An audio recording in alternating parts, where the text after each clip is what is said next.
of Duty Black Ops 6 is already on the horizon, and we all know what that means. Activision's hype train has left the station. But the annual glazing of supposedly new gaming content and innovative game mechanics doesn't necessarily lead to a consistent player count or a great game overall. Sounds familiar? Decoy! Gotcha! Hostage secure. And let me get this straight. As long as there's a game that is attracting to us players and that is fun to play, we're pretty much pleased, right? It's that easy. But is that what we will get?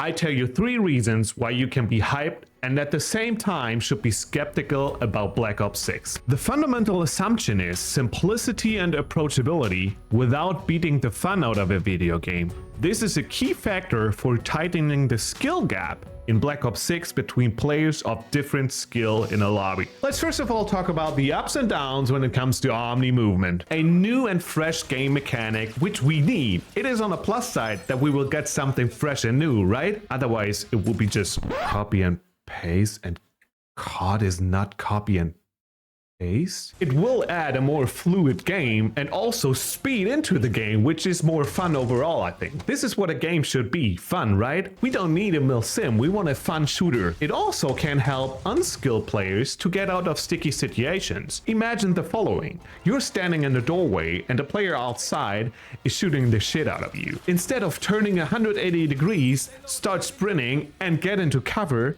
you now just have to hold backwards and run into cover. But is it as simple as we think? Is it easy to approach? This is something that is questionable. Does it really feel organic? Do players even have the time to react while other players just zoom and boom at them? I'm thinking about the YY slide cancel demons out there. I'm worried that this is just another method that they will master in a blink of an eye and with which they will shit on low skill players that probably need a longer time to adapt it. Pair this with connection issues and the low tick rate service we are used to, and this could turn into another pain train we don't want to have. Jumping right into the second reason, which is gear and new weapons, including perks. First of all, we're in 1991. We get good old guns. Some love it, some not. It's probably personal preference. We will get the MP5, M16, AK-47, and no modern guns or futuristic guns that don't even exist. I know it's personal preference. For some it is a plus, for some a minus. You choose. But despite the nostalgia, we should keep in mind that we will get balancing and a meta again. Some guns will be usable and some just not. I think in a perfect world, we should have different guns that are all usable and that may have different specialty to suit your playstyle, and you can choose for different situations. And let's not forget about the cluster in Warzone. Every gun will transition to Warzone from Modern Warfare 2, Modern Warfare 3, and Black Ops 6. In addition to this, all operators, skins, and blueprints will also transition to Warzone and not into Black Ops 6. Thank God. My prediction here is that especially the guns from all the Call of Duties will feel displaced in Warzone once again, so the sheer transition seems questionable to me. And let's talk about gunplay in general. To be fair, we have no clue yet, but we should look out for bullet velocity and movement. And please, for the sake of mouse and key players, less visual shake. The STG could give us a good hint right now because it has more bullet velocity and it has good movement, and also it has a very good recoil. So hopefully this is a hint to future guns in the next Call of Duty game. Also, the TTK is kind of a game changer. If there's no time to react, I think even Omnimovement is going to be redundant. In addition to this, with the right wildcard, you get 8 attachment on guns, even for Warzone.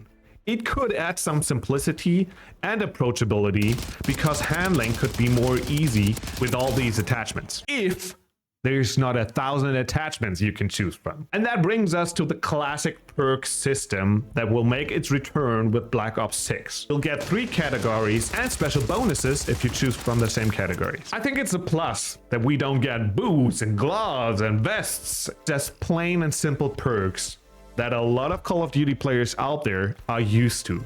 For all the new players, I don't think they really care if it's gear that gives you the perks or perks that give you the perks.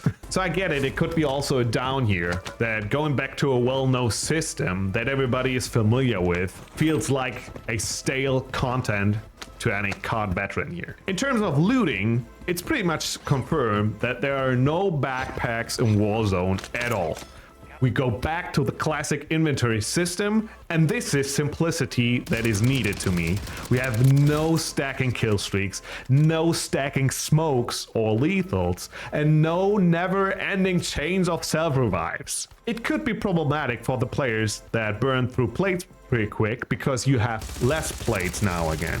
Also, camping and holding power positions will probably get more effective because you can't stack bunker busters, for example. Mostly you could probably argue if it's an improvement or not, but again, simplicity and approachability are the key factors to add fun into a game and that tighten the skill gap for all players. And that brings us to the third reason why you could be hyped and at the same time should be skeptical with Black Ops 6, and that's the campaign and zombies. The setting is during Gulf War, and I think it's such a huge advantage here because it opens up the field for the war of agents, for weaving intrigues and operating in the shades.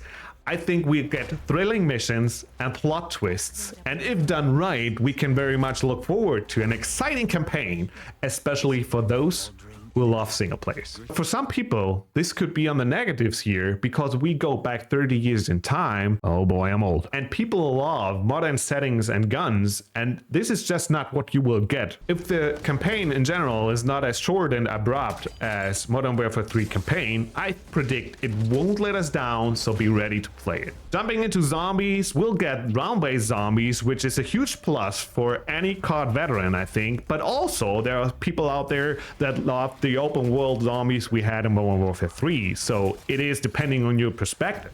I think zombies looks pretty good and combines all the advantages of both open world experience because of the bigger map that are explorable and round-based zombies. So a huge plus in general for COD. So my conclusion here is the hype train goes full speed, but at the same time I feel like COD looks very promising. To me, there's more hints that this is going to be a great game than a bad one. But as always, we should take it with a pinch of salt because only the life cycle of the game shows how good it is in the end. If I had two wishes, I wish good audio and visibility. I want to hear footsteps. I don't want to get deaf by hearing precision airstrikes or any other kill streak.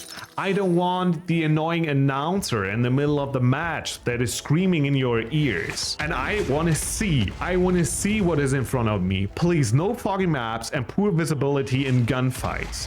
I want crystal clear maps and crystal clear, not dark rooms, and we're good to go. If you're still uncertain whether or not you should buy the game, check out the open beta from September 6th to September 9th and get your own impressions. Also, there's COD Next on August 28th, where all the big content creators play this game live, and you can follow them on several live streams out there. And let me know your opinion. Do you think we get a new disappointment, or is it going to be a fantastic game? I'm curious. If one is for certain, then the game will change, but it remains to be seen if that's good or not. The lobbies will stay the same, since matchmaking, SBMM or EOMM will most likely not going to change. If you want to know why approachability is a key factor for tightening the skill gap and bring back consistent fun, you should definitely check out the next video. If you like this one here, go and hit the like and sub button, and I'll catch you in the next video. Go get 'em.